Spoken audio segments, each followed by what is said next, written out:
Welcome back to this new CreepyNews episode. Today I wanted to talk about the Frog Boys from South Korea. It's kind of shocking, isn't it? Yeah, what I really liked about the movie is not knowing anything about the case. It just felt like a raw true crime thriller. Yeah, it says box office like $12 million on Wikipedia. That's kind of crazy though. Because it's kind of different to most South Korean movies that it's based on real life case. And today we're gonna be allowing Kingspook to narrate the details of this gruesome event. So I hope you're ready for that. Are you ready for that? Yeah, sounds awesome. Kingspook is a god of horror. If he had a religion, I'd go to his church, pray to him every day.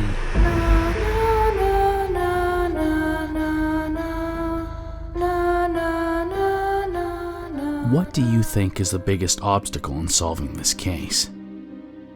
Unlike most Western countries, in South Korea their statute of limitations can actually expire even on murder cases.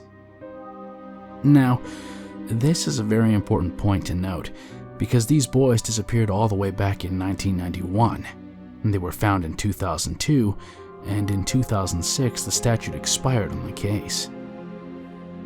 For a while, this would suggest police wouldn't be actively working on the case, but thankfully that's not the case.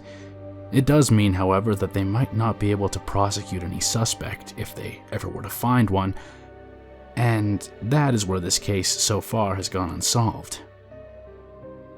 Finding 5 young children dead in a remote location not far from town makes it all the more bizarre. Let's look at this map, for example.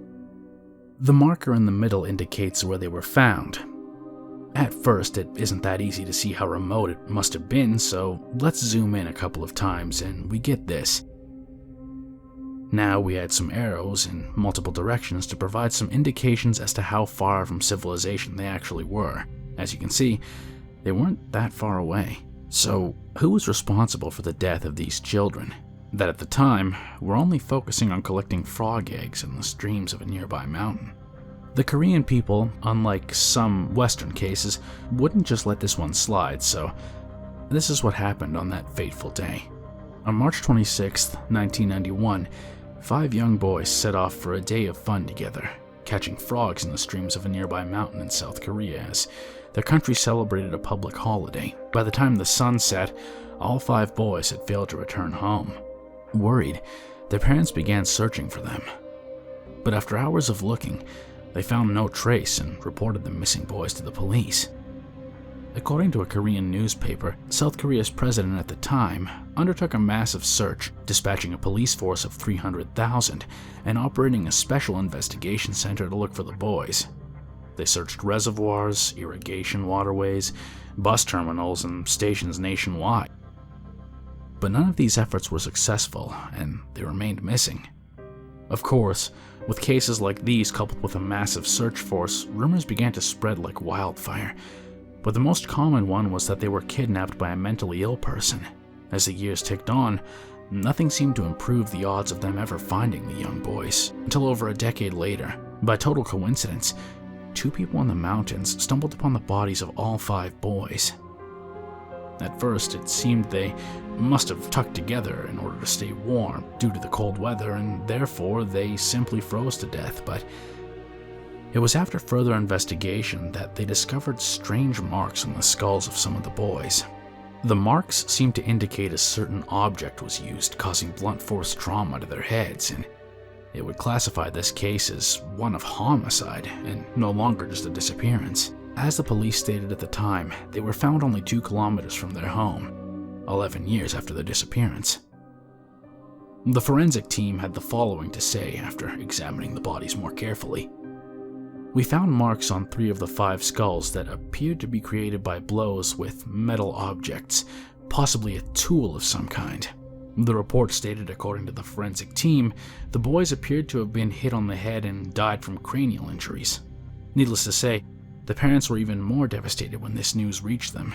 The thought of their own children being brutally murdered in a remote location would be hard on any parent. What makes the case a little strange to me is that the police simply concluded that the murders weren't premeditated and were caused by an individual who must have fallen into a rage at the time. Of course, in some cases of murder, a victim can show signs of such violence being unleashed on them, like dozens of stab wounds or blows to the head, that it was either someone that held a grudge against the victim or was indeed in a state of absolute rage for whatever reason. But neither of those scenarios seem to have happened in this case. Another theory they came up with was that the boys were killed by a group of bullies their own age.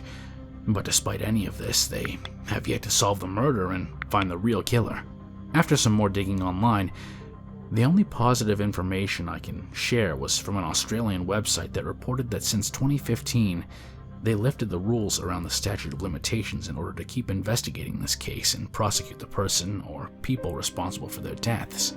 One minor detail concerning this case was that originally the group contained 6 boys that went into the mountains, but one of them went back home early because they missed breakfast earlier that day. I think we can all agree he was one lucky person, knowing the tragic fate that was in store for the others.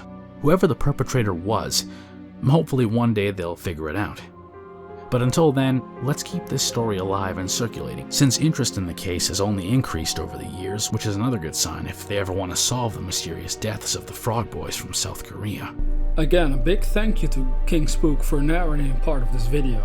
If you are new to this channel, consider subscribing to receive new creepy cases and unsolved cases on a regular basis.